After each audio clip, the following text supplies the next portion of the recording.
Hi all. या भागामध्ये आपण जी-एस-टी रिलेटेड ट्रान्झॅक्शन्स बघणार आहोत. आता जी-एस-टी रिलेटेड ट्रान्झॅक्शन्स तुम्ही डेलीच पास करत असताल किंवा तुमच्या व्यवहारामध्ये तुम्ही जे देता घेता बिल्स, तर त्यामध्ये नेहमी इझिली तुम्हाला जी तुम्हाला दिसतो तिथे. पण बॅकग्राऊंडला फायनान्शियल स्टेटमेंट्समध्ये म्हणजे बॅलन्स शीटमध्ये, प्रॉफिट अँड लॉस अकाउंटमध्ये, ट्रेडिंग अकाउंटमध्ये याचा कसा इफेक्ट होतो आणि ह्याची लायबिलिटी कमी जास्त कशी होते ना, हे आता आपण या ट्रान्झॅक्शन्स मधून बघणार आहोत. सॅम्पल 5 ट्रान्झॅक्शन घेणार आहोत. 5-10 मिनिटांमध्ये आपण हा व्हिडिओ संपवणार आहोत. पहिलं ट्रान्झॅक्शन घेऊ. अगदी कॉमन ट्रान्झॅक्शन आहे. Purchase goods ₹50,000 plus GST 18% on credit from Ramesh and company. Credit वरती घेतलंय म्हटल्यावरती आपण इन फ्युचर या व्यक्तीला रमेश अँड कंपनीला पैसे देणार आहोत. जर्नल एंट्री लक्षात घ्या. फर्स्ट आपण परचेस केला. परचेस आहे नॉमिनल अकाउंट. रूल सांगतो debit all expenses and losses. So परचेसला आपण डेबिट देणार ₹50,000. परचेस वरती जो आपण जी पे करतो किंवा इन फ्युचर देतो, तो असतो आपला इनपुट जी म्हणजे तो असतो आपल्याला credit available for set of. म्हणून आपण हे इन फ्युचर आपण क्रेडिट युटिलाइज करणार आहेत म्हणून ती आपली असते ऍसेट्स. सेकंड डेबिट आपण देणार इनपुट सीजीएसटी 4500. ह्या केसमध्ये अज्युम करू विदिन महाराष्ट्र आपला हा सेल परचेस झालेला आहे. सेकंड इफेक्ट देणार आपण इनपुट एसजीएसटी 4500 आणि क्रेडिट देणार आपण रमेश अँड कंपनी. हे पर्सनल अकाउंट टाईप आहे म्हणून पर्सनल अकाउंट रूल प्रमाणे क्रेडिट द गिवर. इन फ्युचर ज्याला पैसे देणार आहेत रमेश अँड कंपनी, त्याला आपण क्रेडिट देणार. ट्रान्झॅक्शन सिंपल आहे, पण आता बॅकग्राऊंड मधले फायनान्शियलचे इफेक्ट समजून घ्या त्याचे. फर्स्ट इफेक्ट तुमचा ट्रेडिंग अकाउंटला परचेसेस मध्ये तुमचे परचेस हे फक्त परचेसची अमाऊंट ₹50,000 ही तुमची ऍड होणार. फक्त 50,000 ही तुमची ऍड होणार. सेकंड इफेक्ट लक्षात घ्या. इनपुट सीजीएसटी हा तुमचा duties and taxes in the balance sheet asset side under that current assets under that duties and taxes under that input CGST मध्ये तुमचे 4500 हे इन्क्रीज होणार, डेबिट होणार, ऍड होणार, इन्क्रीज होणार. इन फ्युचर हे तुम्हाला सेट ऑफ म्हणून अवेलेबल आहेत म्हणजे तुम्हाला त्याच्यातून कॅश बेनिफिट्स होणार आहे. Second effect input SGST same balance sheet assets current assets under that duties and taxes आणि under that input SGST balance will increase.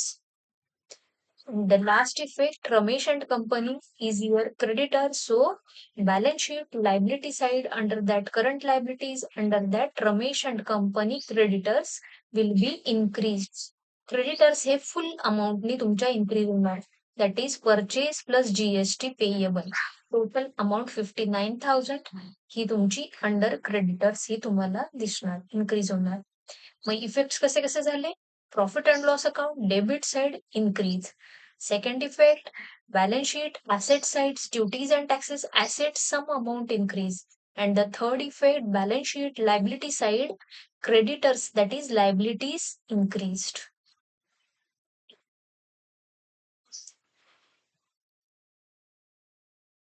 Second transaction बघू. Sold goods ₹1 lakh plus GST 18% on credit to Suresh traders. या केसमध्ये काय झालेलं आहे, आपण सुरेश ट्रेडर्सला on the basis of credit sale केला आहे. On the basis of credit म्हणजे in future we will receive some amount from Suresh and traders. आता इफेक्ट जर्नल एंट्री समजून घ्या. Journal entry Suresh traders in future आपल्याला पैसे देणार आहे. Suresh traders is personal account. Personal account rule काय सांगतो? Credit the debit debit the receiver. So debit the receiver या रूल प्रमाणे सुरेश अँड ट्रेडर्सला आपण डेबिट देणार. सेकंड इफेक्ट काय केलं ट्रान्झॅक्शन आपण सेल्स केला. Sales is our nominal account. Nominal account rule काय सांगतो? Credit all incomes and gains. So trading अकाउंटच्या क्रेडिट साइडला सेल्स हे तुमचे ऑटोमॅटिकली इन्क्रीज होणार.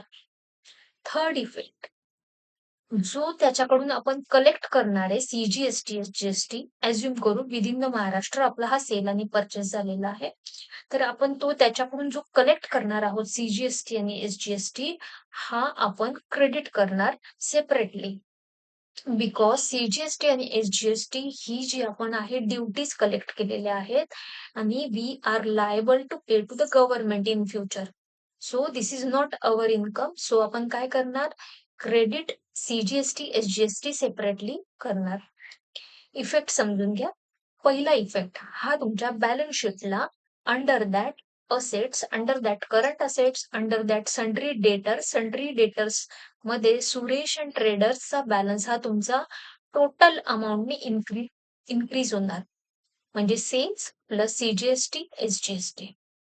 सेकंड इफेक्ट लक्षात घ्या. ट्रेडिंग अकाउंटला क्रेडिट साइडला सेल्स हे तुमचे ऑटोमॅटिकली इन्क्रीज होणार only with the sales amount. GST तुमचा इन्क्लूड होणार नाही. थर्ड इफेक्ट, बॅलन्स शीटला लायबिलिटी साइडला duties and taxes, under that तुमचं आउटपुट सीजीएसटी आणि आउटपुट एसजीएसटी हा 99,000 ने इन्क्रीज होणार. कारण तुम्ही आज हा तो कस्टमर कडनं कलेक्ट केलेला आहे, पण हा तुमचा इन्कम नाही. तुम्ही हा on behalf of that customer गव्हर्नमेंटला पे करणार आहात. म्हणजे तुम्ही हे लायबल आहात गव्हर्नमेंटला पे करायला. इन फ्युचर तुमच्याकडनं कॅश आउटफ्लो होणार आहे, म्हणून आपण तो लायबिलिटी साइडला शो केला. ह्या केसमध्ये कॅश बँकला कुठलाही इफेक्ट आला नाही, कारण कॅश आणि बँक ही तुमची ऍट द टाइम ऑफ जेव्हा तुम्ही रिसीव्ह होईल किंवा जीएसटी तुम्ही पेड कराल त्यावेळेस इफेक्ट करेल. नेक्स्ट एंट्री बघू. Paid GST liability to government ₹18,000. आता हा जो वरच्या ट्रान्झॅक्शन मध्ये आपण 99,000 कलेक्ट केला होता, तर तो आता आपण गव्हर्नमेंटला पे करतोय. तर गव्हर्नमेंटला पे करतोय म्हणजे काय होतोय, कॅश आउटफ्लो आपल्याकडनं होतोय. कॅश हे आहे रिअल अकाउंट टाईपचा रूल, म्हणून क्रेडिट व्हॉट गोज आउट म्हणून बँकेला आपण क्रेडिट देतो.